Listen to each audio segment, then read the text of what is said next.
to Jill Stein, Bernie Sanders, the Democratic Socialists of America, and the Progressive Democrats of America. So I'd say having Nick Brana, the National Outreach Coordinator for the Bernie Sanders campaign, Ralph Nader, Jill Stein. I have two people in this room I have voted for president. I think I won somehow. Jonathan Martin, who's an author of Third Party Politics, and Algier is with the Socialist Alternative Party and the Movement for the 99%. And we're going to ask the hard questions because we all want to know, where do we go from here? So let's start. Why do we need a new electoral vehicle? Whether or not Keith Ellison is not confirmed as chair of the DNC, can the party be reformed to better represent the interests of the 99? Can we do some quick introductions? Oh, no. Run down? You didn't like my introduction? Yes, please do. My name is Ellison Hawkins. I'm a member of Socialist Alternative for the past 22 years, a political social activist, a former member of local 851 Teamsters, a shop steward, and also 1199 SEIU, healthcare worker. I was part of the Labor Party in the mid-1990s. I was part of the leadership of the Labor Party Metro chapter, which had about 1,000 members at its height. Unfortunately, the party didn't run candidates, which really cut across the possibilities of that party really becoming a mainstay for workers and poor people in this country. Jonathan Martin, professor of sociology at Framingham State University, that's in Massachusetts, the editor of and contributor to this book, Empowering Progressive Third Parties in the United States. It focuses on how third parties of the left can make breakthroughs, how they could in the future, and there are chapters on different third parties and their efforts in recent years and decades. I've been involved myself in a number of different progressive third party efforts. On to Jill. Thank you. Jill Stein, you could say I'm practicing political medicine, trained as a physician. I now practice political medicine because it's the mother of all illnesses, and we got to fix our politics if we're going to fix everything else that's literally killing us. Came up out of a lot of social movements and have been an activist working on from single-payer healthcare as a human right, fighting environmental racism, fighting for election reform and to get money out of politics.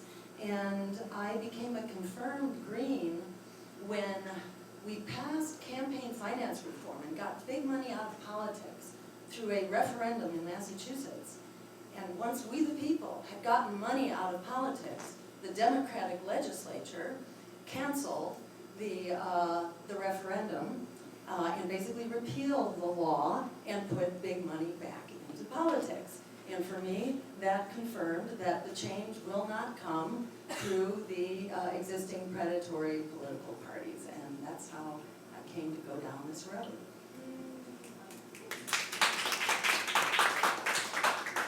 I'm Ralph Nader. I've started a lot of citizen groups, run for president a few times, written a number of books. The most recent one I think is the most instrumental for all of us to look at. Breaking Through Power is easier than we think. And the subtitle is important because very often people defeat themselves because they think it's impossible and they don't even get started. And that's part of our awful educational system that disempowers people from the elementary grades on up. I want to also make one additional point is that I hope this session talks a lot about key strategy. Where do we have to focus laser beam out of all kinds of potential targets? Where do we have to focus the target? To me, it's corporatism, which dominates our country, big corporatism, and Congress, which has to be taken over in the state legislature.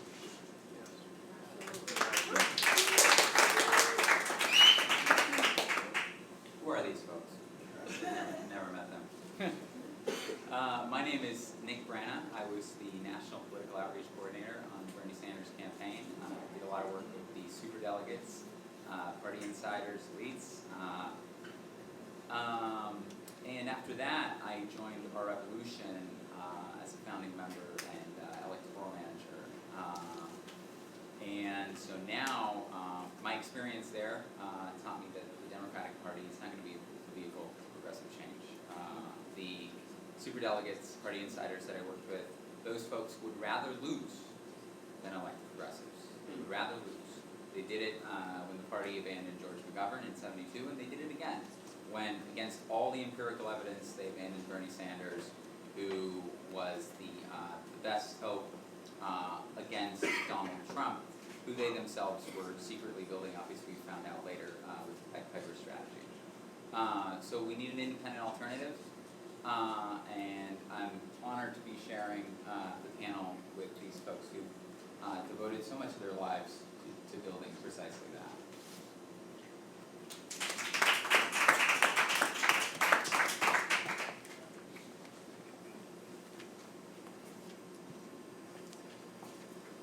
All right, so now can I do my question, Nick? I'm just kidding.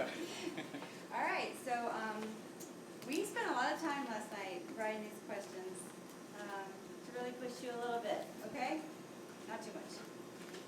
Why do we need a new electoral vehicle? Whether or not Keith Ellison is not confirmed as chair of the DNC, can the party be reformed to better represent the interests of the 99%? When I think about that question, what comes to mind is Eugene Debs' historic speech, January 1st, 1925, where he posed the question, why we need a Labor Party. And Debs is important because the 1 million votes he received in 1812, ran for president 5 times. I think when we come to this moment, the question of Keith Ellison, the DNC criminality during the primaries, the Cory Booker events around Big Pharma, it's becoming clear and clear that the party historically and still remains, particularly its political establishment and political elite that runs it, has been the mortician, the grave digger, and the graveyard of all social movements and social activists. And so, in many ways, I think the example of the insurgency of the Sanders phenomenon was very important to garner $27 on average of ordinary working class people and the poor, the election of Shawna Sawant in Seattle, Washington, and the work that she's done in the Socialist Alternative, my organization, Lorraine, Ohio, and the 6 folks that were former Democrats who left the party to run as Labor candidates and win. The Howie Hawkins campaign in Syracuse, when he should have won the city council race, but was attacked by the Democrats and the Working Families Party. There's an ideological war that's going on inside the Democratic Party. And the reason why they didn't want Sanders is because the Pandora's box would be open, the genie would be out the bottle. In many ways, I think what we're seeing today, even if Keith Ellison gets the nomination and heads the DNC, still the political corporate elite of the party will continue to control the party, particularly ideologically, which is the key question. And then, unfortunately, it was a shame that Bernie went to the inauguration because he gave allusion to the legitimacy of Trump when he could have been on the protests with the rest of us. And I think would open up a deeper space about organizing, particularly, a alternative, a concrete alternative to Trump, but also to the Democratic Party.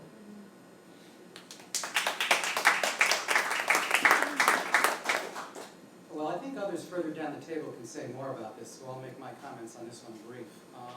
But while Ellison he seems more liberal than some other Democrats, he still sounds reluctant to critique and challenge the status quo, the Democratic establishment. And most other lower and higher level Democratic leaders are still part of that establishment machine. And the machine is still largely funded and maintained by corporate money. So I don't think it's in the cards, even if Ellison wins, that the character of the party is going to change. It's rooted to the status quo, to maintaining it, so I'll let the others speak a little bit more about this, who have more experience with this area. Thank you. And also, I just want to add to my introductory remarks that the real reason I'm here is because this guy here got me very excited about being we the people and taking back the promise of our democracy. So I just want to acknowledge Ralph as having launched fundamentally so many of us into a politics of integrity and this search for a political party that can do justice to this politics of integrity. So can we...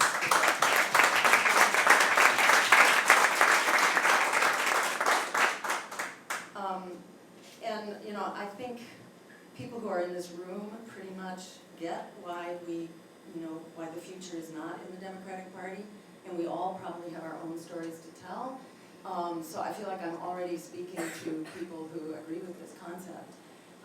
But maybe it's helpful for us to hear how we make the arguments, you know, to just have that ammunition for these discussions that go on all the time. For me, you know, it was my early experience with campaign finance reform and public funding for election and the role that the Democrats played in killing that was very formative for me.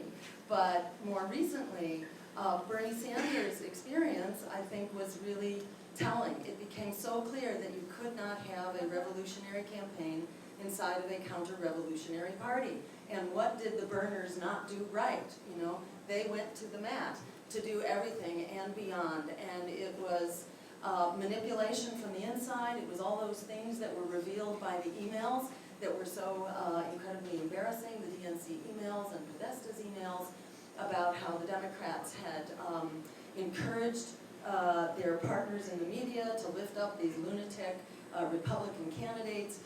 They had smeared Bernie Sanders, had made him out to try to be, you know, an atheist in religious states, and had just said, you know, this fake news about chairs being thrown at one of the state conventions. I mean, they were just doing all kinds of stuff. And, you know, the important thing here is that this didn't just happen to Bernie Sanders.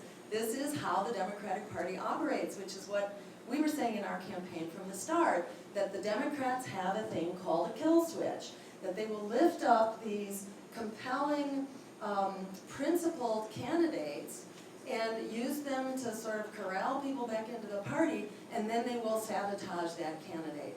And Bernie was not the first one. You know, Dennis Kucinich was actually redistricted out of office because he was a thorn in their side. Jesse Jackson, same thing, on a winning streak in a series of Midwestern primaries. He was sabotaged by a public relations campaign that sort of scammed him. And Howard Dean, you could say, was a victim perhaps of a similar public relations campaign that made him out to be a lunatic. Not that he was necessarily progressive, but he was a peace candidate. Anyhow, the Democratic Party has its kill switch. And it was clear that it would be used on Bernie, and it certainly was in a very flagrant and blatant way. And if that wasn't a wake-up moment, you know, I don't know what it is. And that's where the Democrats' other strategies came in, of silencing political alternatives and using the corporate debate commission, the bipartisan debate commission, to squelch the incredible desire for real Democratic representation.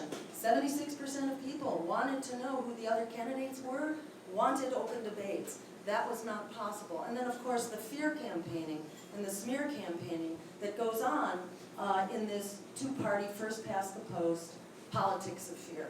So, you know, I'll just name that also, that ranked choice voting would go a very long way to liberating you know, the American people to actually vote our values. How far do you get in an election when the main question is who do you hate the most and who do you fear the most? The politics of fear delivers everything that we are afraid of. Donald Trump is the personification of that. And just last point here, which is that most Trump supporters were not voting for Trump. They were voting against Hillary Clinton. So Donald Trump is not just a symbol of Republican success. It wasn't Republican success. It was bipartisan failure of the two corporate predatory parties. And that is very much why we need an independent third party. And I'll just close in saying we're not starting from nowhere here. We have, you know, a lot of experience. The Green Party has been in the process of building this independent third party across the country. The obstacles that we have run into are absolutely the obstacles that every new independent party will run into. And in fact, the Greens at this point are the one national scale independent party that has managed to survive. Everyone else has been beaten back to single cities for the most part, or to a couple of states where they can run ballot access campaigns. Parties that were started at the same time as the Greens, notably the Labor Party, has run into exactly the same kind of resistance, fear campaigning, smear campaigning, and has been wiped off the map. The Greens are the one party that has managed to survive. Yes, we have our challenges. All independent political parties are playing on a very steeply tilted playing field. And it's important not to throw out their very hard-won experience and the infrastructure, especially around running elections and ballot access and all that. Ralph knows what an incredibly difficult and expensive proposition that is. So it's really important that we build on the work of the socialists, of peace and freedom, of the Greens, and you know, piggyback on that and use that as a springboard to building a bigger and stronger independent political party that is powered by the people and not by the corporations. Thank you.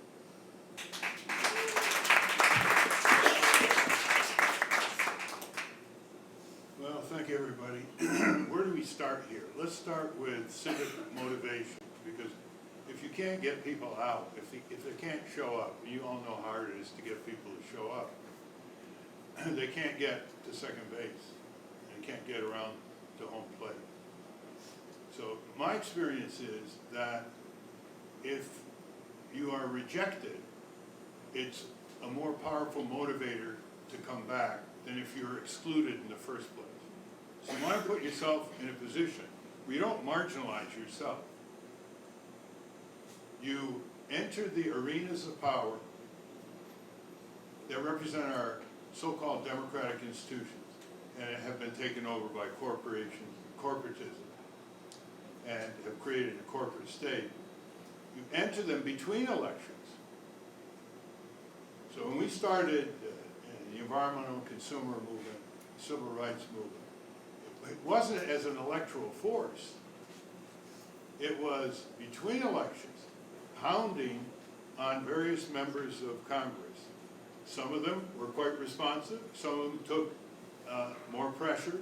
Some of them were key committee people.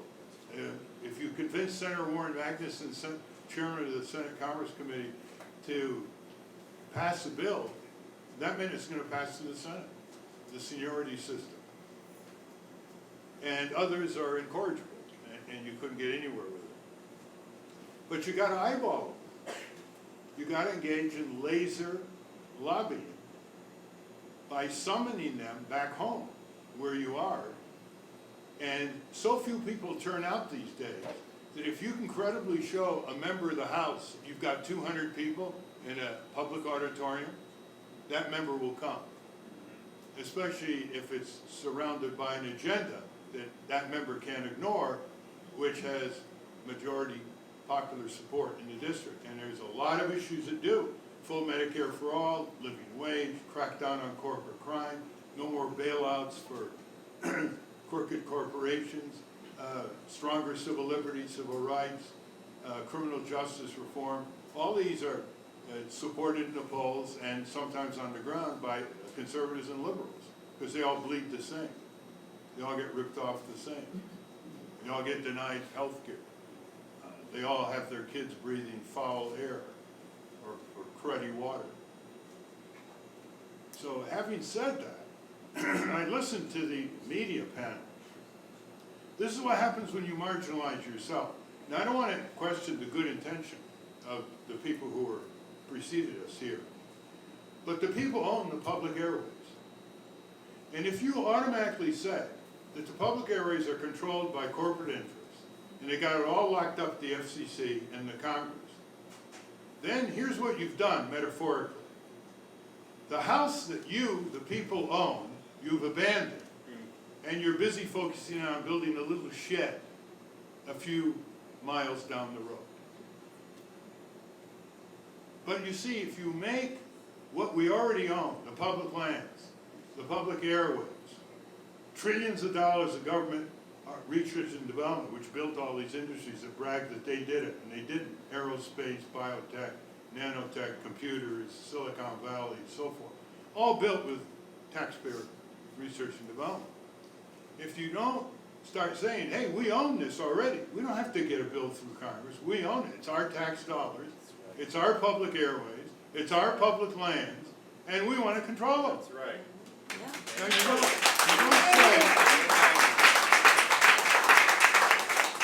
say, and we're not going to give our gold away to domestic and foreign mining companies, which no other country does, by the way. $5 an acre. Canadian gold company got $10 billion worth of gold that they discovered on federal land in Nevada over 15 years ago.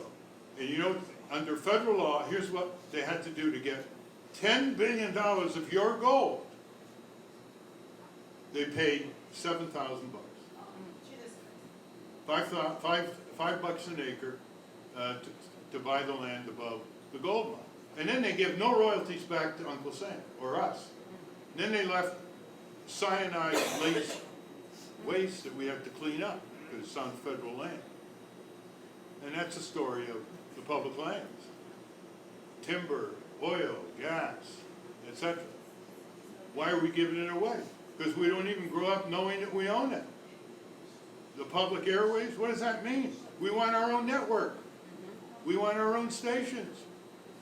We've drafted legislation on that. Now, if you marginalize yourself, you will say, well, we can't do anything with the Democratic or Republican parties. So let's start a third party. That's fine. I've been known to support that position. Okay? But that's not all you do. Between elections, you keep summoning these 535 members back to organize town meetings where you know more than they do about the issues you want. You embarrass them publicly with the media there. And you instruct them ahead of time that they have to do their homework on all these issues. And you want to hear from them on the next round. Otherwise, you get a bigger summons with more people. Because when you are rejected, you're more motivated and angry than when you exclude yourself at the outset.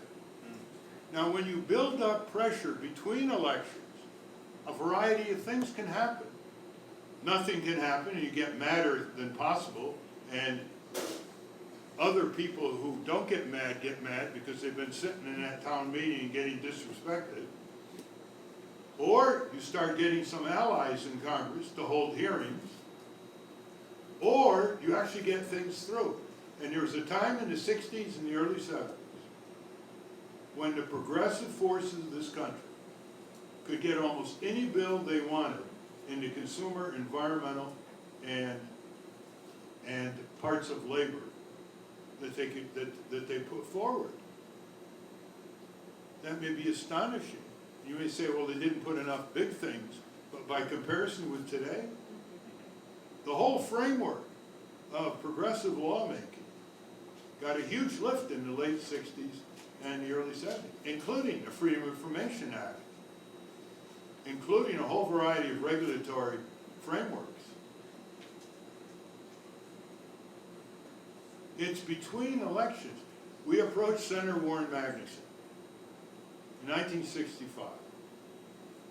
We were told Senator Magnuson comes from Seattle.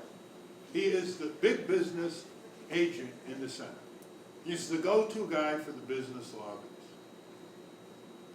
Within 4 years, he became the greatest champion of consumer health and safety legislation in congressional history. What happened? First, he heard the rumble from the people back home, the streets. You remember that history. Second, we had people full-time on him. We got to work with his staff, who happened to be progressive. We had irresistible rhetoric surrounded by immovable facts. We knew how to work the media. We got people in the media, in the Times and Journal and Washington Post and AP and so on, to see that this was a good beat, that their readers wanted to read about this.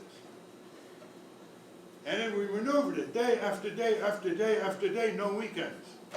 It's weekends when we beat the meat industry and the poultry industry and got them regulated. Who are we? Maybe a dozen people with a few hundred people around the country, but we represented majority opinion. And then what happened? The corporations counterattacked, they beefed up their lobbying corps, they poured money into the campaigns in the 70s, they compromised the Democratic Party, which decided in 1979 or so to raise as much money from corporate interests as the Republicans. Thank you, Congressman Tony Coelho from California, who led that. And it was all downhill after that. And the people out there, they never said, gee, look how little it took to get all these protections. And they were in the civil rights area, in the anti-poverty area. I mean, not, ideal, but a lot better than would have been. And they didn't mobilize. And then they allowed themselves to absorb the sin of resignation, of discouragement, of despair, of making excuses for themselves as to why they couldn't fight ExxonMobil, City Hall, or whatever. Now, when you focus on legislators, state, municipal, and national, you really toughen your side. You talk from experience to the press. You don't just say, well, here's a 10-point agenda. You say, we put this before the mayor. We put this before the senator. And he didn't give us the time of day. So you strengthen yourself. You ground yourself. You win a few victories. And that is a big morale as well. Now, let's not kid ourselves. The only way right now that you're going to get a three-way race at the national level, or a four-way race, is if billionaires throw their hat in the ring. You're not going to get it the way Jill did it, or the way I did it. Simply for some very simple reasons. You get blacked out by the press. You get blacked out by the debates. If you don't get on the debates, which is a corporation run by the two major parties, you cannot reach tens of millions of people unless you're very, very rich, like Ross Perot. I filled the biggest arenas in America, Madison Square Garden, Boston Garden, Target Center, and after I was through, I said to myself, and they were paying to come in, 15, 20 bucks. The biggest rallies of the year, far bigger than the Republicans and Democrats in 2000. And I said to myself, I have reached less than 2% I could reach if I'd been on one debate, one presidential debate. Then they block you in the ballots, and they file frivolous suits, and they try to implicate you in crimes by putting fake addresses on the petitions, and then say you have filed fraudulent petitions. And then they threaten your petitioner with criminal penalties. We had a 65-year-old grandmother cooking for her grandkids in Portland, Oregon, and knocked on the door, and one of the Democratic operatives said, you may go to jail. She said, what do you mean? He said, well, you've got fraudulent signatures on your petitions. That doesn't mean you don't try to do it. It means that that's only one sling of the arrow. That's where you can be more fundamental in your agenda. That's where you can show how to campaign cleanly. That's how you can expose the two-party duopoly. But you got to get inside of the beast too. And you got to do it. And I say this to the young generation, by getting rid of your smartphone for a few hours a week, okay? Give yourself a break from the text messaging and start reading So you can make an invincible argument in the minds of regular people, regardless of what they label themselves, that the corporate domination, the global corporate domination of people here and around the world drives the most survivalist values of a society into the ground and cuts them up on the altar of corporate commercialism and profit maximization and concentration of power in the hands of 1/10 of 1% of the people. And they do it by planning our educational system, our food system, our energy system, our tax system, commercializing childhood, undermining parental authority. Try that one for a left-right support. They do it by concentrating more and more economic power in fewer and fewer giant banks, insurance companies, energy companies. They do it by planning our genetic inheritance, patenting genetic sequences for flora, fauna, and human beings. They do it by planning our elections, by restricting our nominations. They do it by planning our public budgets and who gets the share of the tax dollar. They do it by planning the corporate welfare system. They do it by planning how to undermine organized labor and how to obstruct labor union organizing. They do it by planning our foreign policy, our military budget. What do you think Eisenhower was warning about when he talked about the military-industrial complex? And how about the healthcare industrial complex, where 40,000 people die every year in this country just because they can't afford health insurance to get diagnosed or treated in time? There's no Western country where anybody dies because they don't have health insurance. That's right. Not even in Taiwan. Not even in Israel. If you're a Jew, you got full insurance. Not to mention other countries that we give aid to. So when people start realizing that their kids are being fed the kind of food that is destroying their health, the kind of drinks that are destroying their health, when they see how the harder they work, the less they make, when they see how full-time jobs are on their way to oblivion with the so-called Uber economy, when they see how they are divided and ruled on certain areas that they disagree with left-right, but they are nowhere near the majority of transformations of our society and our world where left-right agree. But they never get a voice. We make that voice. So here's the key question you ask. For anything you want to change, how many full-time organizers are on the ground? Right. So for your Senate and your governor and your representative, is there a full-time Congress watchdog? Does it have an office? Does it have full-time people? Does it have a few hundred volunteers who commit 300 to 500 hours a year? Does it have a Congress watchdog hobby? Is that too much to ask in a congressional district of 700,000 people? To have a few hundred people say, that's my hobby, we're going to connect together and connect across congressional districts, and we got 10 major transformations that majority people support in this country, but there's no organized heat at the bottom of the grassroots. That these members of Congress are living in safe districts, gerrymandered districts, they got their funders, they got their own media, they got their own franking privilege, and they're having the time of their lives. There's no competition.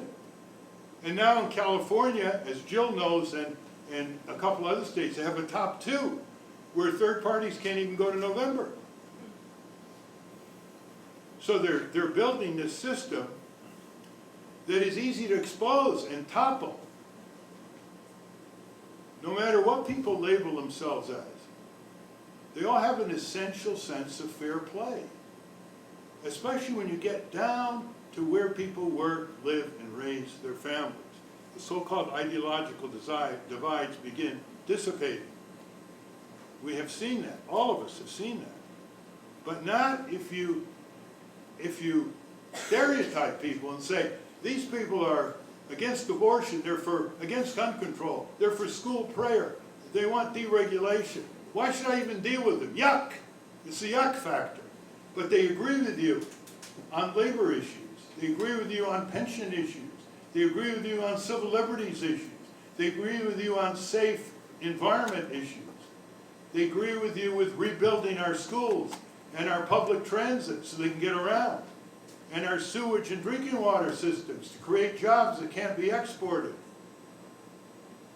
So please work between elections on the incumbents so they can either shove you back and make you even more angry and more determined to expand your ranks, or they start giving because you know that you represent majority opinion. Now, that's what I mean by reading and thinking, because when you have a deep sense of legitimate grievance, you bury yourself in the grievance and keep repeating your righteous phrases because they're so righteous and because people don't listen to you and you're digging your own ditch. So I leave you with one important distinction. Besides, it's corporatism and it's our state legislatures. We want them back. We want back what we own and no longer control, as I mentioned earlier. I leave you with one important distinction. Of all your primary concerns, how many of them fall under the definition of discriminatory injustice compared to how many of them form under the description of indiscriminatory injustice for all? And where do you want to put some of your energy? And where do you get the leverage? When you come to our healthcare system and Aetna, they deny pretty indiscriminately. When you come to the banks, they deny pretty indiscriminately. Look at Wells Fargo. You think they just picked on LGBT customers? They ripped them all off. When our environment is poisoned, it's indiscriminate violence. When tens of thousands of people are injured and sick and can't remedy their ailments because they can't afford health insurance, you don't think that's a lot of poor whites who are straight in addition to others? I learned about indiscriminate injustice as a law student when I was embroiled in the civil rights movement, which is discriminatory injustice. And Orville Faubus, the governor, and all the shenanigans that were going on in the South. And then I realized that we need allies. We need a way to avoid divide and rule. And I moved to indiscriminate injustice, like unsafe automobiles killing all kinds of people. They don't care what color they are or what gender they are or whatever. Like coal mines, killing coal miners. 400,000 or more coal miners have died for their company since 1890 to 1990. That's about as many soldiers in the U.S. who died in World War II. Who grieves for them? Who puts monuments for them? That's indiscriminate injustice in a part of our country. So we have a lot more arguments to use, a lot more mobilization to achieve than we're giving ourselves credit for. Thank you. Thank you.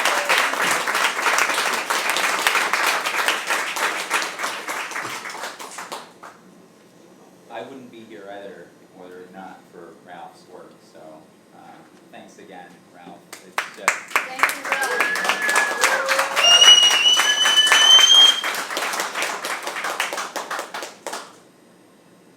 I want to talk about the question of that Erica brought up originally about Ellison and whether if Ellison's elected, does that all of a sudden mean that the Democratic Party can be reformed and could become the vehicle to our ultimate progressive vision? And because I think that right now he's being set up as something of a red herring, of a false standard. So there's this idea, there's a debate raging, I know, among Bernie crowds, Bernie supporters, over whether if Ellison's picked, does that mean that we're on the road to real change within the party? And I think that is very misleading, that notion. I think that there's nothing fundamental about the party will change even if Ellison is selected. And it's important for people to know that. Ellison is not challenging the notion that the party should receive money from billionaires or corporations. And ultimately, that's what makes the Democratic Party a corporate vehicle. That's what makes it not represent us. That's what makes it accountable to the wealthy instead of working people. So there's no way, really, the same people who are going to be deciding whether Ellison gets elected as DNC chair are the superdelegates. They're the Democratic superdelegates. These are people who are so against, so hostile to progressive change that they were willing to risk throwing the election to an authoritarian neo-fascist.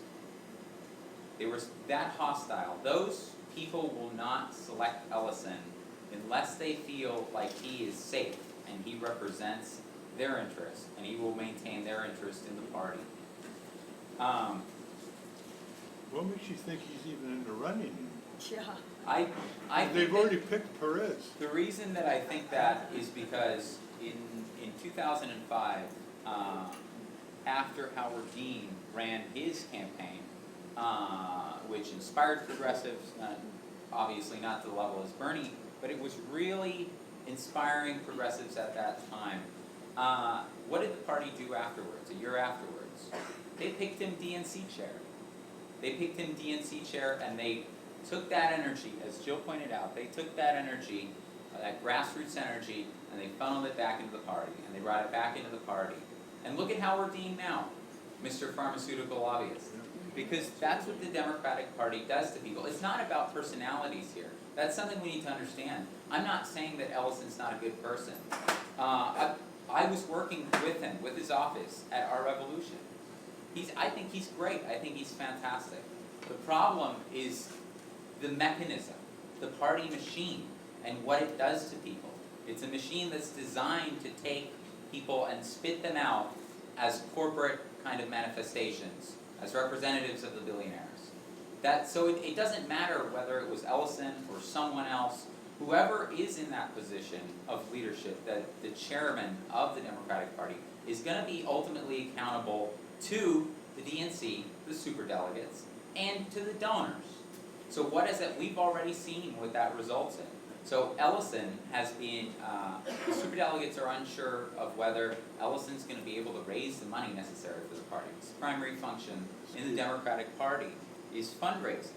Fundraising, going to the donors. So what's he been doing since then? What's he going to do after he's picked? I'm not as confident that he won't be picked, because I think that the best way to anesthetize the progressive movement would be to pick him. So what's... I can't say no. He's changing faster than you can see to get that job. Look how he changed on the Israeli-Palestine. They're bringing him to his knees, and he refused to go to our massive convocation, Breaking Through Power, Constitutional Law. We invited him to address, most progressive groups and the civic leaders. Wouldn't even respond. Called them again and again and again. Wouldn't even respond. So you can see he's being processed now. Yes. You don't waste your nice brain on this thing. It's not going to happen. In other words, move on. Right where you are. Yeah, Ralph is so correct in that. Like this, you can see him moving in real time, moving towards the corporations, towards the billionaires. It was just about a week ago that it was announced that he was going to have a meeting with David Brock. David Brock, of all people, a fundraising meeting. You know what else happened? Days after the election, who was he meeting with? Was he meeting with grassroots progressives to determine the party? That's right. There was a meeting that happened in a luxury DC hotel with George Soros and other very rich, wealthy donors to the party, and where where the purpose of the meeting was to determine the future of the Democratic Party. Right. Folks, that tells you everything you need to know. It doesn't matter. And again, it's not about Ellison personally. It's about the party machine, and it's about who it makes you accountable to. The superdelegates, the DNC, who are in charge of electing the next party chair, they will not put someone in that position who doesn't represent them, who's going to take away their status as superdelegates, for example. How crazy is that? Of course they're not going to do that. They're not going to put someone there who threatens the corporate donations either. You know, that's why he's working so hard to convince people that could be done. So that's why I simply do not want the movement to reach a point where Ellison is picked, because he has reassured them sufficiently that he is a safe enough person, and that's the only reason they'll pick him. And then the movement decides, okay, that's it, you know, we won. Democratic Party takeover complete. You know, now we can recede, we can withdraw, we can take a breather. You know, that's not what's going to happen at all. And so I want people to be aware of that. I'm really glad you asked that question, Eric, and I'll pass it back. Thank you, Nick.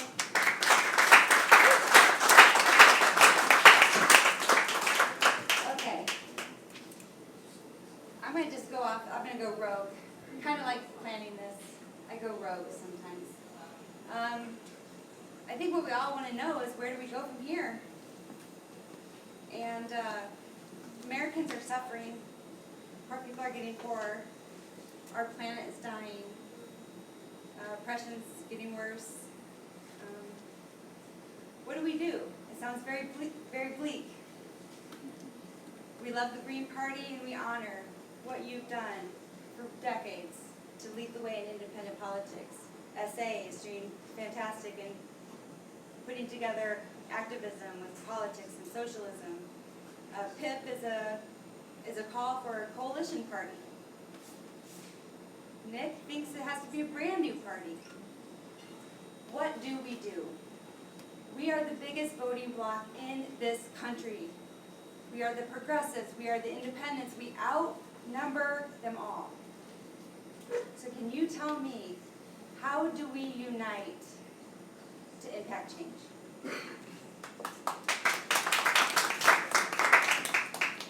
I think first and foremost, when the cameras go away, when the journalists go away, we have to get back to that question of building in grassroots, and that means knocking on the doors, having the type of conversations at the kitchen table politics, again, demands that are winnable and that touch on the consciousness and the mood of working people in the poor. For example, like the 15 now, or the $15 minimum wage.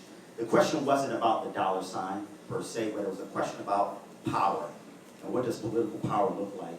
And how do you, like Walter Reuther used to say to Dr. King, how do you make the boss say yes when he or she really wants to say no? And so in many ways, I think what we have in front of us coming out of the elections, we have a radical minority in the tens and thousands. Many of them, in some ways, weren't even here. Many of them are back home, still trying to figure out what do they do, how do they survive on a daily basis. I think there has been a paradigm shift. On one side we have Trump. On another side, we have the question of the debate inside the Democratic Party, which I think, as events continue to unfold, will show once again that they are incapable and unwilling, in fact, to deal with the deep crisis that working people are faced with. I think as we go home, the question of building coalitions in our neighborhoods, in our workplace, in our schools, we have to have a multi-pronged approach to politics. And I agree with Ralph on the question of, let's put the iPhones down, get off Facebook for a little bit, and go back to the old style. I'm gonna knock on my neighbor's door. I'm gonna organize around the issues that matter to you, and build the type of resistance movement that starts to bring out folks that normally don't even come to protest, that have never been to a meeting before. And I think a new generation is starting to see themselves as organizers. And that's the key word, not activists, but organizers. It's different. An organizer has a notepad, has a clipboard, some papers, some leaflets in their bag, and say, okay, what's your name, what's your number, what's your email? Can we sit down and talk? Let's organize something in your among your tenants and your co-workers. I think out of that, then the question of electoral politics flows from that organically. Because then the question becomes, every November, every 2 or 4 years, who do I vote for? Well, we've been doing the organizing in the neighborhood. We have this little city council race, and I think elections actually, not on a national level, but on a local level, will be very significant. And that's how Sharma won in many ways, coming out of 15, the fight for 15, was able to kind of get the groundswell on top of the fact that you have an organization, this is my last point, that what's been missing over the past period. The 1960s was significant because, as Ralph pointed out, the social movements, but the social movements, there was a deeper question. There was no debate about socialism, because most people would say, I'm a socialist and I believe we need a socialist world. The question was, what type of socialism? Will it look like Cuba? Will it look like China? Will it look like the African socialism or the Soviet Union? We have a problem in the sense of ideologically, we're very weak in the sense of what we want and what we need. And so in many ways, in building our movements, I think we need to build, once again, an anti-capitalist, socialist spine to back up those movements with an image of struggle on the ground in the sense of the reform that should be looked upon as a springboard to the deeper, greater prize, and that is overturning a rotten system that we live under. And I think local elections and also the movements will indicate what we need to do when it comes to the question of electoral politics. But I think the sky is the limit, despite its dark days. But I see a bright hope, actually, coming out of this weekend and going back into our neighborhoods, in our workplaces and schools.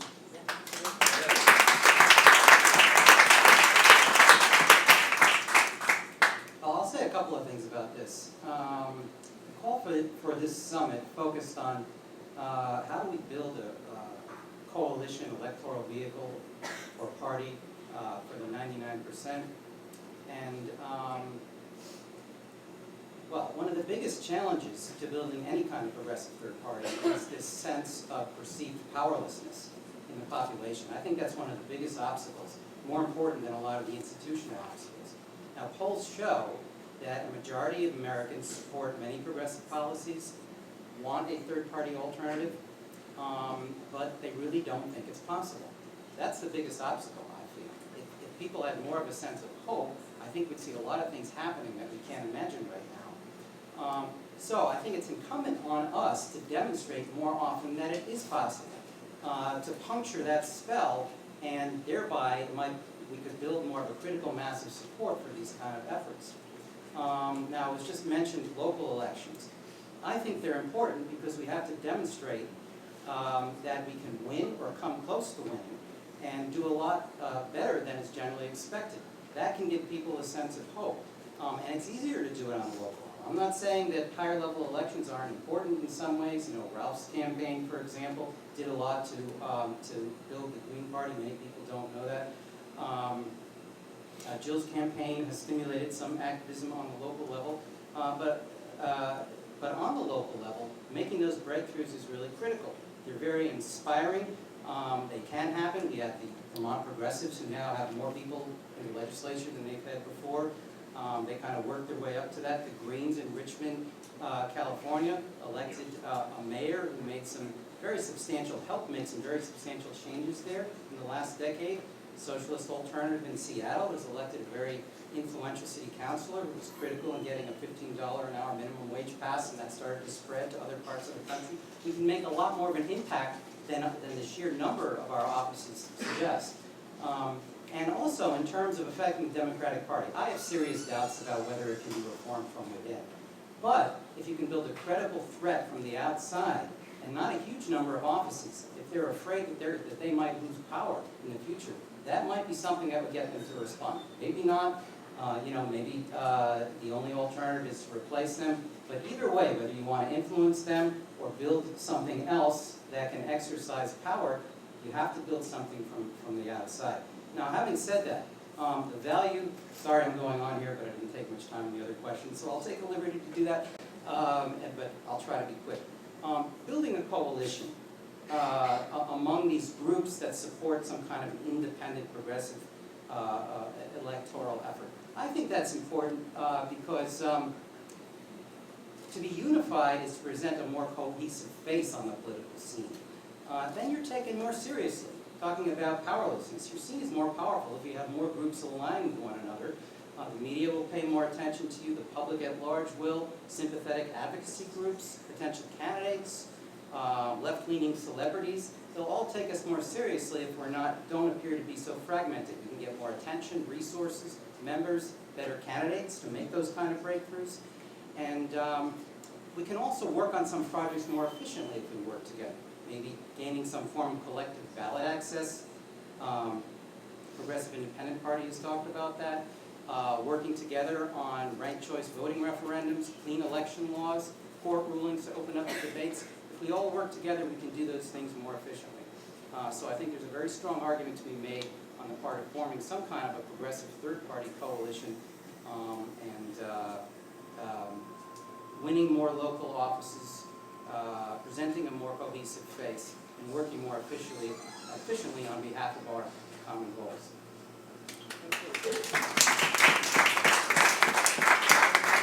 So piggybacking on that, I want to just recognize that this really, politically, this is a house of cards, which is not going to fall down, it is falling down. Coming out of this election, 90% of people, actually this was last spring, 90% of people said that they no longer had confidence in our political system, in Congress, in our two-party system, in the judiciary, and in the executive. That's pretty compelling. The majority block of voters, I should say the largest block, the plurality block of voters, has divorced the Democratic and Republican parties and is no longer a member of those parties. 80% of people said that they were disgusted with this election. 75% of people were screaming to know who are these other candidates. Can we please open up the debates? So I feel like we're already there politically. The American public is tired of being thrown under the bus. We're here for very real reasons because average wages are barely above poverty, because a generation of young people is locked into unpayable student loan debt, because the jobs that have come back are lousy, part-time, low-wage, insecure, and healthcare costs are skyrocketing, 40,000 unnecessary deaths per year because of unfair, inadequate, and unjust healthcare access. So we have all, not to mention that half of our budget is being squandered on the military and on these wars that are making us less secure, not more secure, and creating failed states and mass refugee migrations and worse terrorist threats. And the climate is melting down. The clock is ticking. We don't have much time. And you don't have to be sort of mindful of that big picture to know that you are being hurt, that you don't have the job you need, you can hardly keep the roof over your heads, you can't pay for your kids' schools, that your primary and secondary schools are being privatized out from under you. People are up to their eyeballs in abuse and are screaming for something else. So to my mind, there's sort of a perfect storm going on right now, not to mention that Donald Trump is proving to be really beyond our wildest dreams of incompetent and self-destructive as a person occupying the White House. His big issue today is his fight with the press about how many people actually attended his inauguration. I mean, it's just mind-boggling. Who is this incompetent? It's like America is waking up to the delusion of Donald Trump. Not we, but a lot of people were totally deluded, and then a lot of people were voting against the political alternative. So people have really had it up to here with this political system. To my mind, it's all a question of getting organized. And there are so many ways to get organized, and we should have the numbers to do all of these. As Ralph was saying, yes, there's so much to be said for piling on to Congress. Just remember back to the 2013 bombing campaign of Syria. We were about to go to war bombing Syria, and it was like, resistance is futile, don't even question this. Well, people stood up and started screaming, and myself, I'm allergic to lobbying because it has been so incredibly wasteful on my part. But even someone allergic to lobbying like me got out and went and occupied my senator's office not, moving in, but going there with a whole lot of people, packing the office, having dialogue. We forced Edward Markey to change his vote. And all of us, were really powerful at doing that. And we forced Obama to first say, okay, I'm going to go to Congress before I do this. And then when it was clear that Congress's hand was being forced by us, they said, okay, there's not going to be a vote. And then, oh my goodness, suddenly, well, it turns out we could negotiate our way out of this, who would have thought? And it is, it's one of those examples. Or look at net neutrality. That was going to be destroyed several times. One from the Federal Communications Commission, where we piled on with more letters than they've ever received about anything. And likewise, we did it in Congress as well. So that is one strategy we got to do. But we also need to work with the social movements on the front lines and the oppressed groups and Black Lives Matter and the women's mobilization. I mean, look at what just happened yesterday, which was pretty incredible. The anti-war movement and the anti-nuke movement and defending labor rights and standing up against violence against women and immigrants. These are really issues on which people's lives are hanging right now, and they're very powerful and motivating and unifying.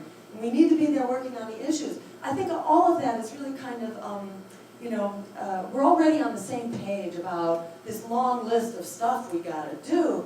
To my mind, the real question here is, what is our format?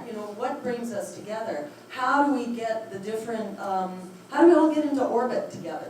And how do we do that in a way that doesn't just throw away the battles that we've already been fighting as independent third parties? Because guess what? You can form a new one, and the same predators are coming after you. They are going to drag your name through the mud. They are going to fear campaign you and smear campaign you and send out their saboteurs to influence your ranks and to cause all kinds of havoc. So you are not going to escape any of the problems that have plagued the existing independent third parties. There is currently a movement to bring these non-corporate parties together. It's called Left Elect. It has a board that has been meeting approximately once a month, and it represents most of the parties of the left, including the socialist parties, including the Greens, the various progressive parties and independent parties that are truly progressive and that have said we are leaving behind corporate politics, and any political entity that takes money from corporations is not a part of this conversation. And we all have very similar agendas that are coming closer and closer by the day. It's hard to distinguish between us. And there's a lot of work that's been done to create trust and to build momentum.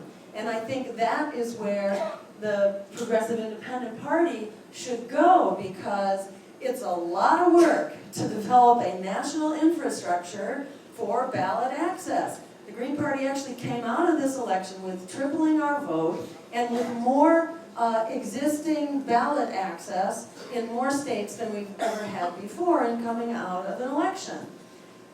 So, we've made certain gains building on the jump start that we got with Ralph. We've continued to make gains. Do not for a minute underestimate the incredible pain and challenges of building a political party. If you thought it was hard to create an agenda that everybody could agree on for Occupy Inauguration, you have not even begun to stick a toe into the ocean of work that it takes to actually create a national structure that can work together, that can get on the ballot, that can agree. How do we work at the local, national, and state level? There's different work that has to be done. I know the Green Party needs a lot of work, but for the first time, I have to say, it's in shape that a whole lot of people are becoming active in the party with the intention of actually improving the structure of the party as we go, and are joining at the state level, joining on to the national committees, becoming part of our state committees, joining our caucuses, etc. And what makes a party unhealthy is when you don't have enough people to have contested elections for your own administrative positions. And anybody can walk in out off the street with their own set of, unique ideas that may have nothing to do with kind of where the community is. They don't represent a base. They haven't done the work. They don't have the skills. Anybody can walk into open positions. So we really need, we need critical mass in our convergent political parties. And I really urge you, as I say when we get together and left-elect, let's not worry about the name. Let's not let the name get in the way of doing the work. Let's just start doing the work, building community, building trust on the things we agree on. We got ballot status as Greens in a lot of states, and we have a whole culture that knows how to pursue ballot access. And we are willing to give our ballot over to other candidates to run on, as Brian Jones did, for example, in running with Howie Hawkins. Brian Jones from the ISO ran with Howie Hawkins as his lieutenant governor candidate back in the last election. So there's a lot we can do. It's taken 30 years. When you don't have corporate money, it is not easy to build a party. And we could, persuade Bernie to abandon the Democrats, and I wish you luck on that. He's been asked, believe me, he seems to have this lifetime religious commitment, I'm sorry to say, to the Democrats, but that doesn't mean you shouldn't try. Go ahead and try. But even with Bernie on board, it is not easy to create a whole new political infrastructure which is enduring. So I really urge you not to ignore 30 years of work that's been done to create a politics of integrity and an infrastructure and an administrative body that you can join, that you can improve, and let's worry down the line about what the name is. Thank you very much.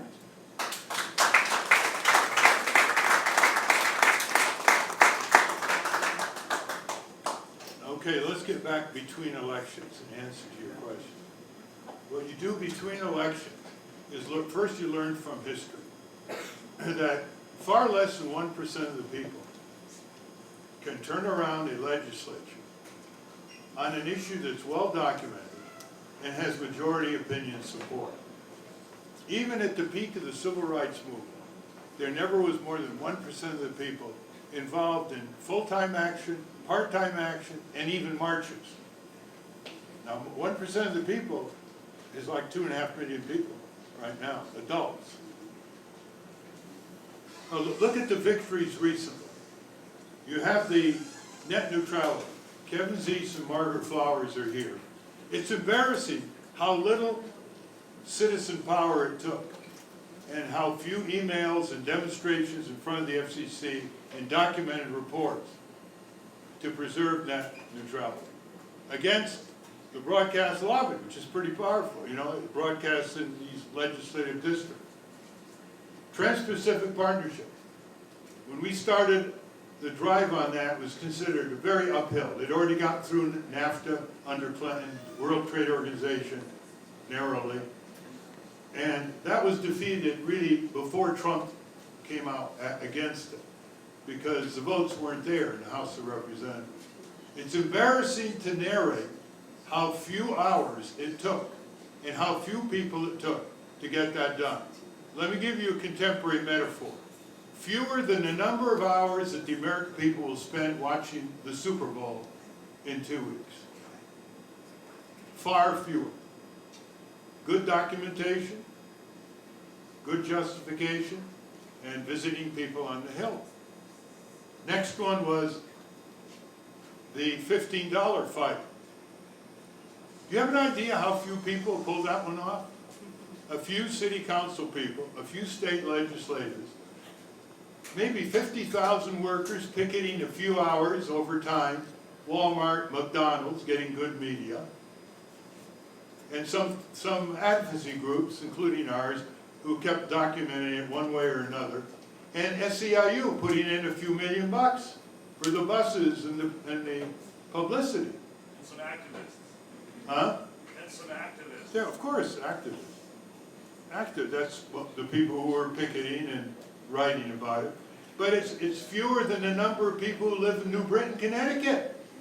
And it started getting more municipalities and states to go ahead of the frozen federal minimum wage. And now they started out going to $8.50, it's $7.25 federal. 30 million workers get less money today in inflation-adjusted wages than workers got in 1968, even though worker productivity is doubled, to show you the decline. And has it reached Congress yet? No. Why? Because when Occupy Wall Street was getting daily mass media, week after week, and they saw that the police were going to come and throw them off the public land in the squares around the country and in Zuccotti Square in New York, they didn't have a plan B. And we told them what the plan B could be, which was surrounding Congress and occupying Congress and congressional districts back home for a major leap in the minimum wage, supported by a majority of the people and by conservative and liberal workers in Walmart. And we spoke to 300 of them around the country on a conference, and their answer was, it's a great issue, Ralph, but we don't know how to organize anything. They admitted it. So what's the answer? The answer is, you start on the arena that has to make the decision for what you want a better society to be. You may not like the arena, you may not like Congress, you may not like the City Hall, you may not like the state legislature, but you can't get through single payer unless you go to Congress. You cannot get through a higher minimum wage without going to Congress. You cannot get a budget to crack down on corporate crime and eliminate corporate welfare without going to Congress. You can't change the tax havens and the tax escapees by the rich and powerful without going to Congress. So how many times do we have to drill that lesson so that all your good work for demonstrations don't go into the ether? And the key is in personam lobbying. That's why you have to summon them to town meetings. You have to eyeball them in real time, not over the internet, in public auditoriums. And then you'll realize what two very powerful lobbies have achieved. Have you ever seen a mass rally by AIPAC? Have you ever seen a mass rally by the NRA? They don't need it. They own them on Capitol Hill. Big majorities. In fact, they don't often have to even talk about elections. They got their hooks into Democrat incumbents and Republican incumbents because of in personam lobbying. They know everything about them. Who their doctor is, who their lawyer is, accountant, who their friends, who they play golf with, what their failures are, what their weaknesses is, what kind of drinks they like, who they like to associate with, what their staff's ambitions for jobs in the corporate world are like, etc.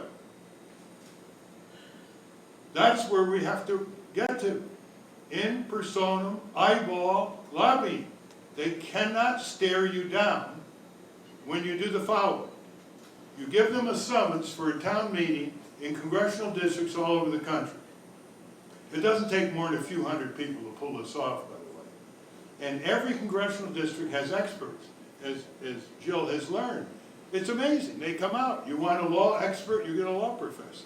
You want someone expert in tax accounting, they're right there. They got four-year colleges. They got community colleges. You want an expert in neighborhood organizing? Yeah. You want a frustrated labor organizer who learned at the feet of Tony Mazzocchi? They were there.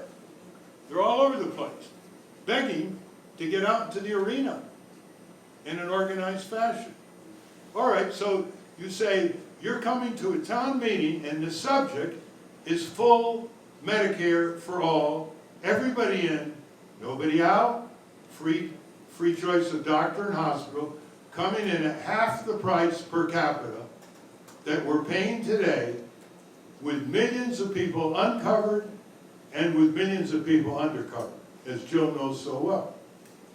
So Canada, for example, which by the way looks like us, they have single payer, They come in at $4,500 per capita average expenditure. They cover everybody. You're not in any network. You can go to any hospital or doctor in Canada. And what's our situation? $9,500 a year, tens of millions uncovered, thousands dying, co-pays.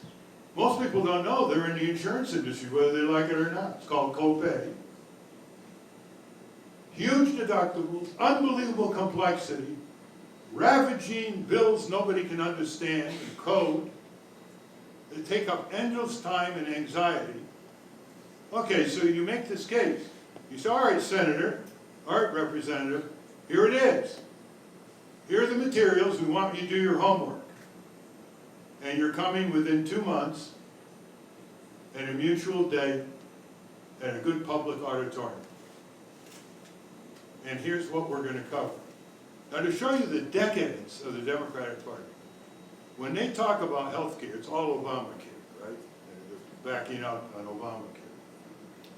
Have you ever heard a discussion by a group of Democratic politicians, whether they're running for election or between elections, that add the following 3 ingredients in that town meeting? 1, a majority of the people, even without a party publicizing it, want full Medicare for all. The latest poll, without any major backing in the media or elsewhere, 58% of the people want single payer. 80% of Democrats, 60% of independents, 30% of Republicans. Put that in the town meeting. Put some of those people in the town meeting and say, you are looking at a majority opposition to what you've been playing around with in Congress on behalf of the big drug companies, health insurance companies, and hospital chains. Number 2, how many members of Congress ever discuss? This is going to shock you. And if you don't repeat it again and again, I'll be very disappointed. This is why I said that the issues of race and gender and ethnicity and sexual preference are not only not the most important issues in America, but their grievances are driven by a corporate-driven society that pits people against people, and deprives them and impoverishes them. And then they look at each other mostly in terms of these distinctions. This is only the latest study. I'm going to repeat it twice. Johns Hopkins University Medical School, Baltimore, March 2015. This is their minimum death figure. 5,000 Americans die every week because of mishaps in hospitals. That's hospital malpractice, hospital errors, hospital-induced infections, and misprescribing of drugs and sheer neglect. Now, let that sink in. How many people were killed in 9/11? Once. 3,000. 5,000 a week. And while the poor may bear a brunt of that, that's indiscriminate killing. Even rich people die from microbes and hospital-induced infection. 5,000 a week, 250,000 a year, and the doctors who put out the report, and it's online, says that is the minimum estimate.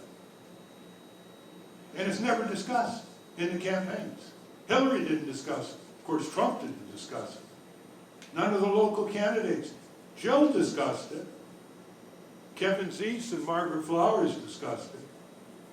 How can we ignore such a massive fatality toll that is preventable by common sense care and discipline, and sometimes prosecution, like washing hands in hospitals, has reduced the level of infection.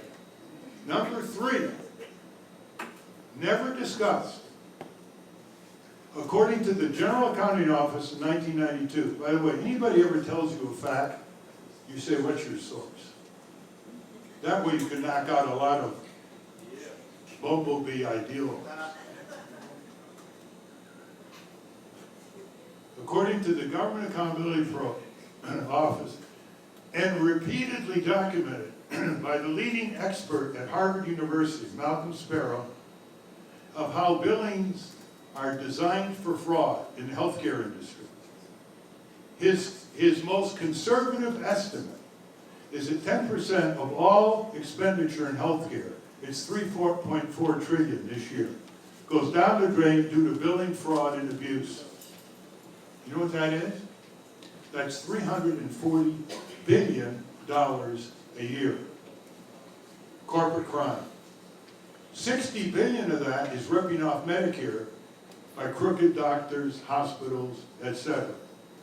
Gross overcharges by drug companies for drugs funded and developed by the U.S. taxpayer out of the National Institutes of Health, for example. Now you want to ask yourself, please picture the scenario. You're in a public school auditorium. You have the senator there. And you have people in the audience who know more than the senator about all these things. And you have the press there. And you have the social media there. And you have them answer questions.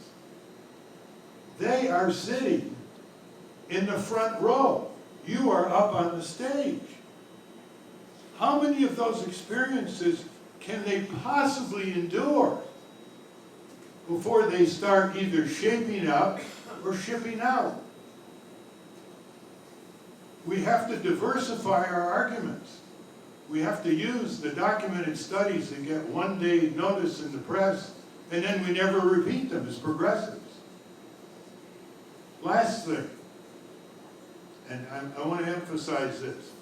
All empires devour themselves, and we're no exception. We are devouring ourselves in trillions of dollars of destruction abroad, and trillions of dollars denied public services here, including repair and modification of our public works. All empires devour themselves. There is no such thing as a gender movement, a racial justice movement, a labor movement, an ethnic anti-discrimination movement, an LGBT movement, without paying attention to corporatism uber all, and to the military-industrial complex, and to the empire. They strengthen their own causes that way. If they say single issue in silos, they're going to have to get very far, and they're going to be subject to caricatures, distortion, and slander. All empires devour themselves. The Roman Empire, the British Empire, and we're in the process of doing that. Just look at our debt levels. Staggering debt levels. And that's before the deferred debts, like cost overruns of massive weapon equipment, like the costs of veterans coming back for the next 40 years, are cranked in. Last point.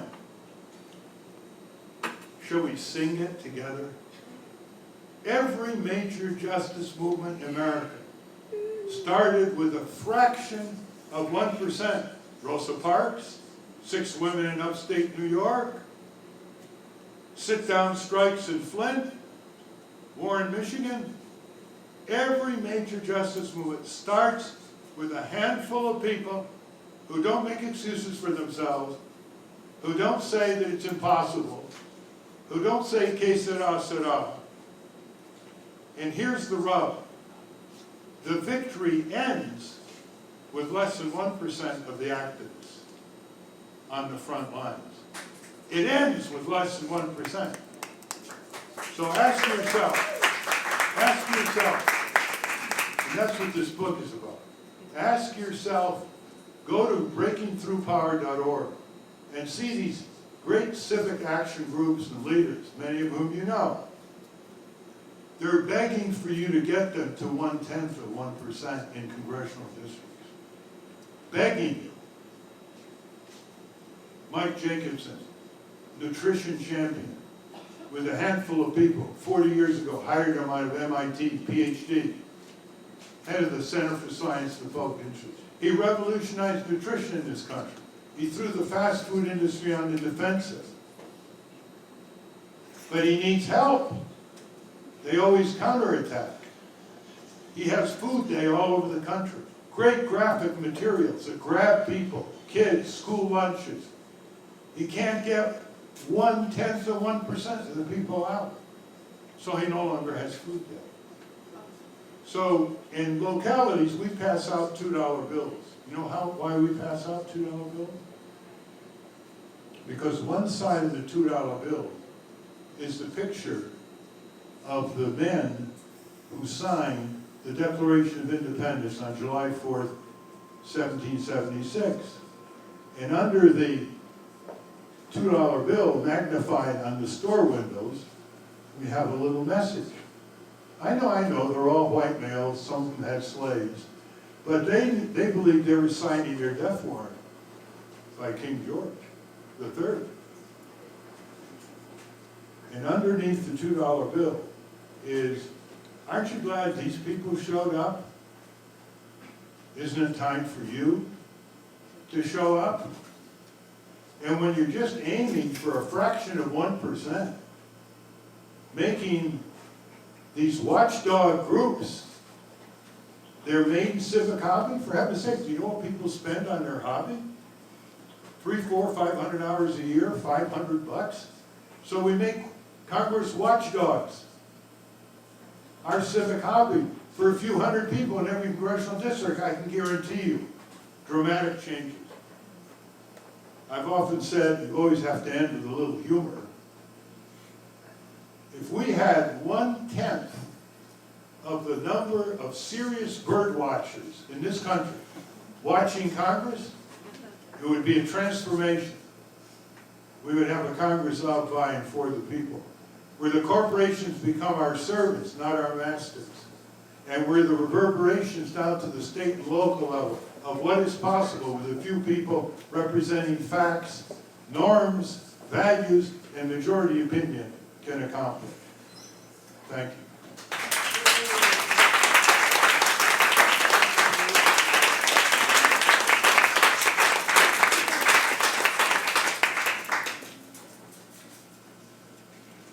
When I think of collaboration between the movement and electoral politics and how those intersect and how they can and should, I'm reminded of something that I've been thinking about for the past few years. It's something that Ralph mentioned towards the end of his comments, and that's the nonprofit sector, the progressive nonprofit sector, which does so much of kind of the heavy lifting, does so much work in favor of the progressive movement, yet the way that it's structured, I've come to think, is in a way that really is ineffective. And I've come to see it in the same way that we ourselves are subdivided. So the establishment and this system, capitalism, works by atomizing people, subdividing, carving us into as many different factions, groups as you can, and then pitting us against each other. There's no way for a plutocracy of a tiny minority, of a fraction of 1%, to retain control over 99.9% unless you are turning the factions of the working class against themselves. And so that same model of divide and conquer I see implemented in the progressive nonprofit sector, in that I've noticed that we have environmental groups over here, and we have anti-war groups over here, and we have animal rights groups over here, LGBT rights groups over here, but none of them really talk to each other. They all, for the most part, they remain kind of in their corner, divided by their field of expertise. And what I think that does is that it creates all this competition among the progressive nonprofit sector for resources, for funding, for support, and creates all this inefficiency where groups have to devote large portions of their budgets, large portions of their resources, just to institutional preservation, just to remaining alive. And what it also creates is that these groups don't recognize where their interests intersect. All of those groups that I mentioned earlier, they're all harmed by the fact that money controls our politics. They're all harmed by the fact that we can't trust the electoral system. So by dividing the nonprofit sector into those tiny kind of groups, by atomizing it in that way, it also creates this impression that we can achieve change in this kind of incrementalist fashion, going issue by issue, that if we just work on one issue, then we can advance in that way. Although really this is much larger than a bunch of different subsets of issues. It's really a systemic question. It's really an overarching question. And that's really difficult for the movement to kind of unite around when you have the nonprofit left subdivided into a million different components. So I think that one thing that we should definitely explore in terms of collaboration electorally and in terms of the movement is creating an organization that can actually begin to unite those different progressive groups under a unifying progressive agenda. Kind of an umbrella organization that could have membership between these different groups, where we could come to the agreement that, you know what, your issue is also my issue, and the same factors that are leading us to lose are leading you to lose. Because of the way that I see it, the establishment tolerates this kind of very fragmented and siloed nonprofit left because it's ineffective. That's why they tolerate it. That's precisely why this is allowed to continue. But something which can actually unite these different groups under one group and under one kind of unifying progressive agenda, that I think could have the power to actually to create the greater progressive change and push all of those issues to a greater extent than they can individually. What it could also do is that now we have this competition, we all hear it all the time. There's this competition among issues and among groups about whose issue has to come first. Is it my issue? Is it your issue? Is it climate change? Is it inequality? Is it racial justice? What comes first? What do we have? That conversation, I think, is so destructive. Really, we have to recognize that all of these things come at once, and building a movement around that realization will be the strongest movement, I think, possible, where we stop wasting all this time kind of debating amongst ourselves whose issue needs to be the one that gets the attention first in a context which is incapable of addressing that issue because it's the product of systemic forces to begin with. So that's something that came to mind when Erica asked her question. So thanks for saying that, thanks for asking that, and I'll pass it back. Yeah.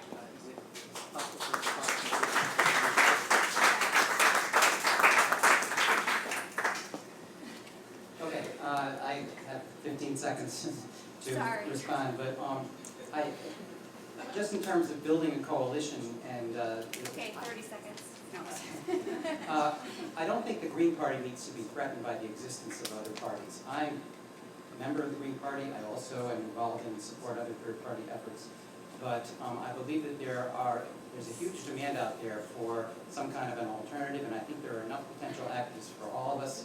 I don't think that it's that kind of a zero-sum game in competition. I think we can learn from each other, experiment with different types of strategies, appeal to different types of constituencies, and so I think there is a purpose for some diversity on the progressive third-party left, and also cooperation.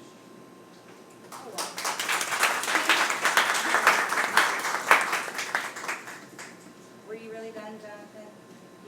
Okay. Well, I believe this was a very important conversation, and I know there is so much more to say. And I hope you feel you've got to express yourself. I'm sorry, Jonathan. Everyone should buy his book because I'm just kidding. I'm going off a little bit off course right here because our indigenous sister here, my sister here, has asked to ask a brief question to Mr. Ralph Nader and Ms. Jill Stein. Hi,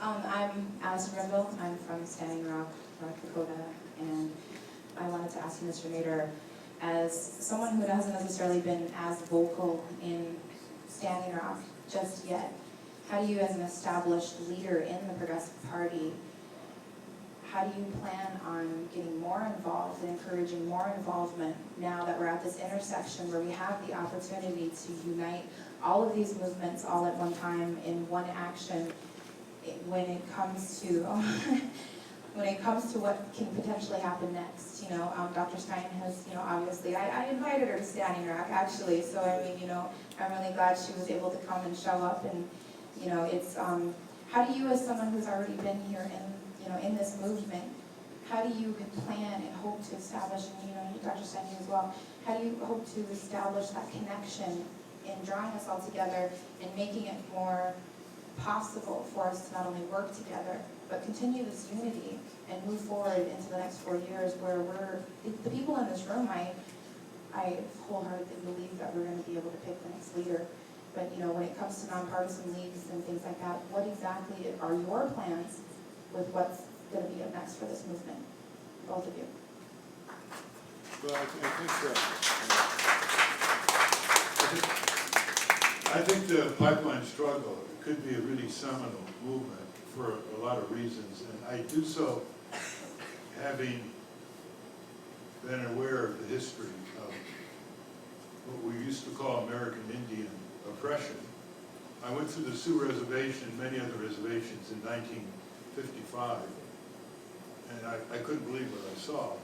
And I wrote a major article for the Harvard Law Record when I was a law student that was reprinted in many thousands and distributed in Indian country by the Indian Health Service, of all people. And as you know, Winona LaDuke was my running mate in 2000. And I had her on my radio program on the pipeline issue a few weeks ago. The reason why I think this is something different and greater is, even though it hasn't had the media that it should have, and Joe was out there before a lot of people were out there, is that it is collaborating with people who are going to strengthen the immediate goal of blocking the pipeline and recognizing the justice of the cause, such as veterans. When somebody put the call out for 100 veterans and 2,000 of them were ready or went up there, now just picture the scene in terms of mass media globally, right? You have the state police and troopers, and you have Native Americans, and you have the veterans from all over the country in between.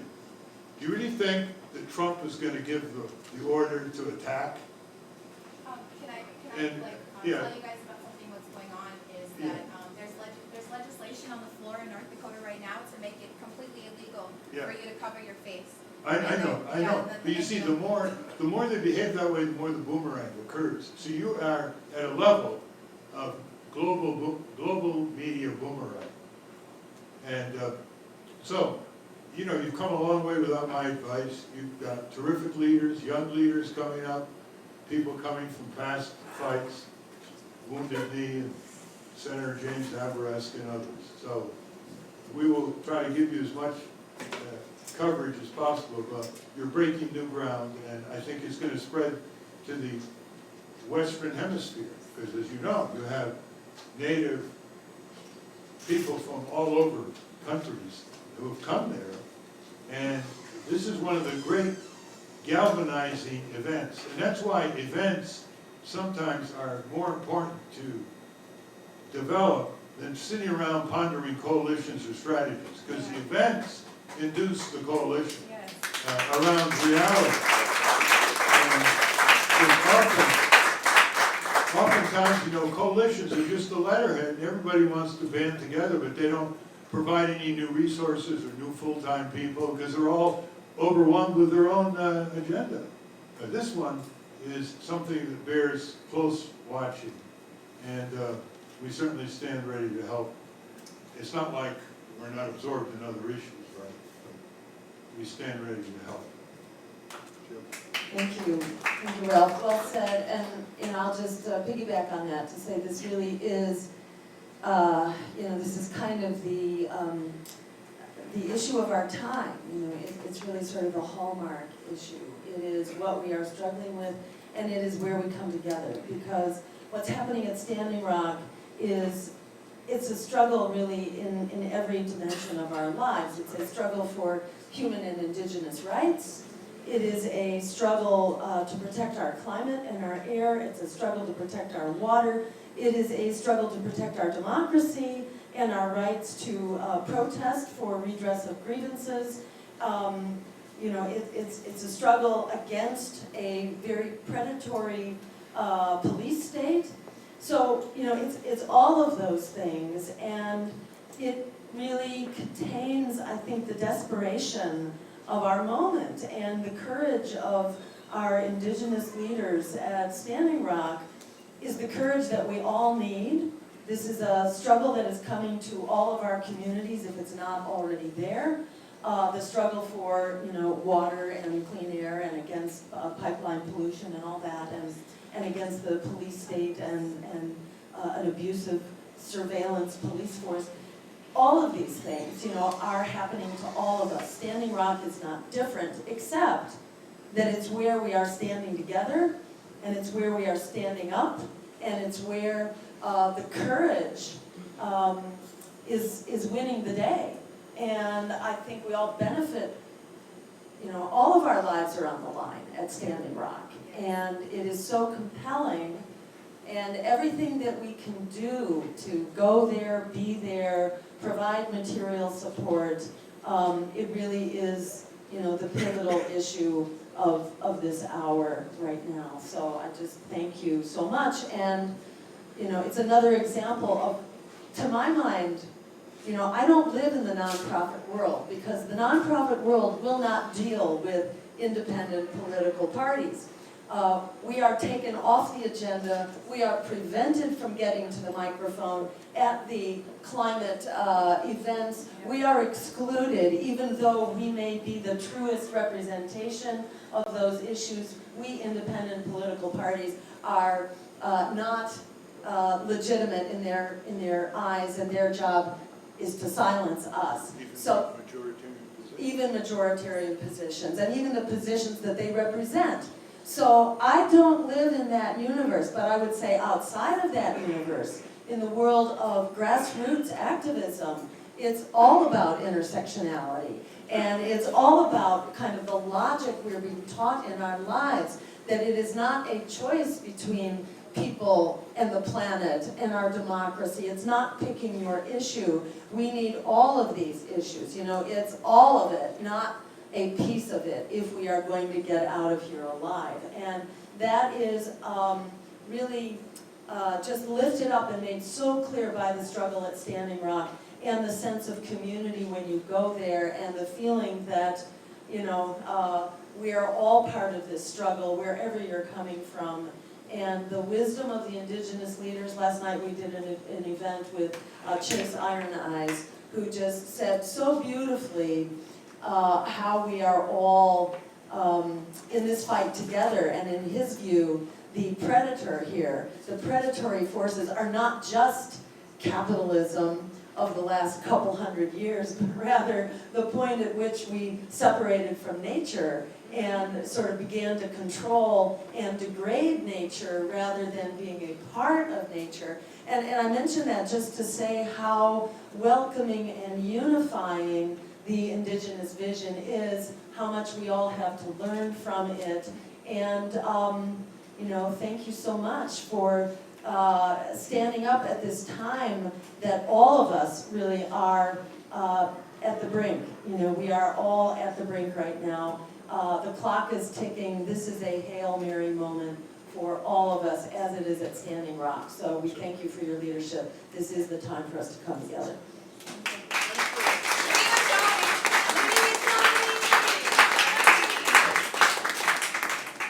Well, I know we've run over substantially, and I appreciate everyone's commitment to the movement to stick with us. And we have an amazing group of people here. I mean, Brian Jones, my co-sponsor, is executive director of the Justice Party. I'm the founder of Progressive Independent Party. We have, you know, they already introduced themselves, but we have just been granted a special visit by the co-chair of the National Green Party of the United States, Darryl Mock. And I would like to give him, you know, a few minutes to, I guess, officially respond for the Green Party, where he feels the movement's going. Thank you, and that's really my honor to be here. I apologize for getting here later in the program, but I had to do my other side of life stuff but I'm really glad to be here, and as a national co-chair of the U.S. Green Party, really honored to be able to talk to you about next steps forward and what happens. And I think really the key is what's happening here today and what has happened last night. These are the keys to what needs to happen next, right? These kinds of conversations, those of you that may be viewing this on live stream or may view this later on and looking at it later and learning about the things that people on this panel have said so eloquently, and also the conversations that you're having with your peers and your neighbors and your families and your friends in your communities. This is what has to happen, right? We can't any longer expect that we posted something on Facebook and people got it. We can't expect that we put out something on a flyer or a leaflet, and we can't get away with making flyers that have nothing but words on them as if people really are going to read all of that, right? We need to be having direct conversations with people that we want to make sure are understanding the issues that are critical to our very lives. This is not about politics as usual. This is not about just getting a name for oneself or trying to see what you can do. We have to be in it to win. At every level of our political system, we have to be in it to win. We have to start at the smallest or lowest level of government, getting people on school boards, getting people on conservation boards, getting people on anything that is also important to start with, because that's the playbook, right? If you want to look at, when I lived in Georgia, I watched how the Republican Party took power in Georgia from the Democrats. They put a bunch of people on school boards. They got them on city councils, they got them on county councils, and they moved them slowly through the ranks. So you get a woman who was running for county chair, who no one had ever heard of before, who eventually runs for governor and becomes Secretary of State. And I watched her rise through that. And so we have to do some of the same things, not in the same way. Not in the same way. We have to get people elected who are going to stand for what we stand for, who are going to push for what we push for, and who understand what it means to not be tied in to the corporate power structures.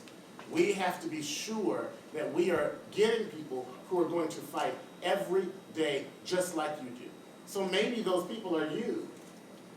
It may not be that far from you being the ones that are running. You being the ones that not only carry the water, but also help make sure people are able to drink it. That we are the ones that are digging the wells and making sure that our ground is safe and well, and we are the ones that are making sure there's no lead in our water. We are the ones that are making sure that politicians are not doing behind closed doors what they do that screw the rest of us. So in these moments, right now, right here, these are the ways that we begin to make change. Coming together in small groups, with conversation, getting to know each other. We will not always agree. We shouldn't always agree. If we always agreed, there'd be no friction, there'd be no movement. It's a natural element that we won't always agree, but it's the working through the disagreements that make us all stronger. Yes, we need many parties in our system to run on various different platforms. But the question right now is, how can we build something together that will get us in the door? Right? And so I would say, as a member of the U.S. Steering Committee, that of the Green Party, that you are welcome in the Green Party. That again, as I said last night, we're throwing the doors open. Wherever you are around the country, find your local or your state party and get engaged. And if you have trouble, you can find me on our website. Just email me. And I'll do what I can to try to make sure that you maneuver through some of the minutiae that might be there in various places, right? But the goal right now is, if it's not built, build it. If something's not there, make it happen. We are in this together. There's no way. We can't go back. We cannot go back. We cannot allow your voices, not my voice, not just Jill's voice, not the Ajamus and Jonathan and other folks' voices. Our voices are good, but your voice, your movement, what you're passionate about, what you're trying to get done, what you see the needs are in your local communities. One of my mentors, Cynthia McKinney, reminded me that it wasn't, she was the first one to say it, but she reminded me that all politics is local. It starts there. It starts with what you can change right in your neighborhood, right in your community, right in your local area. And the one thing that she said to me, because I said, Cynthia, I watched her for a long time, and I said, well, how do you stay away from some of the stuff that's out there? And she said, you have to learn how to swim with the sharks without getting bitten. That you can't be the bleeding force the shark's been coming to attack. Right? Now, unfortunately, Cynthia had some stuff happen and to her, and you know, folks attacked, right? And unfortunately, her friends didn't stand with her. Many of them didn't, right? They didn't vote with her, and they were confused by the messages that other people sent out. We cannot allow that to happen to us. We cannot be confused by the messages. That's their job. It's what they do. They put out the propaganda to make you believe something and disbelieve what you know to be true. So today, we have to say no more to that. We have to say, yes, we are going to stand with each other. We're going to stand hand in hand even when we disagree, to find ways to work through those disagreements so that we can be stronger. The last thing I want to offer to you is this. We who believe in freedom cannot rest. We who believe in freedom cannot rest until it comes. We who believe in freedom cannot rest. We who believe in freedom cannot rest until it comes.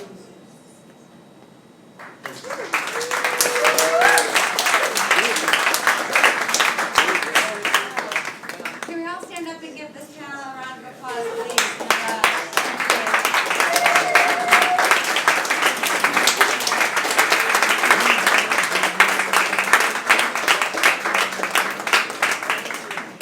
I would like to think that today is it can be a historic day for our movement. If you go to Occupy Inauguration, you see we've crafted demands. Most of you in agreement, we've crafted a coalition, we're crafting friendships and relationships here. How many people in our action-oriented summit today will come to another one in 6 months? Will you vow? 2 months. 2 months? Are you paying? 6 weeks. Why are we waiting so long? When do we need to get together again? 3 months. 2 months? 3 months? Yes. I say 2. I say 2. 2. Who can commit to coming to a summit in 2 months? Where's that? Chicago? Chicago, yeah. Anywhere. Anywhere. East Coast anywhere. East Coast anywhere. Well, we will I guess we'll find that out later. Will you all please raise your hand if you vow to join us to continue the conversation? Absolutely. Thank you for your participation. Thank you, Erica.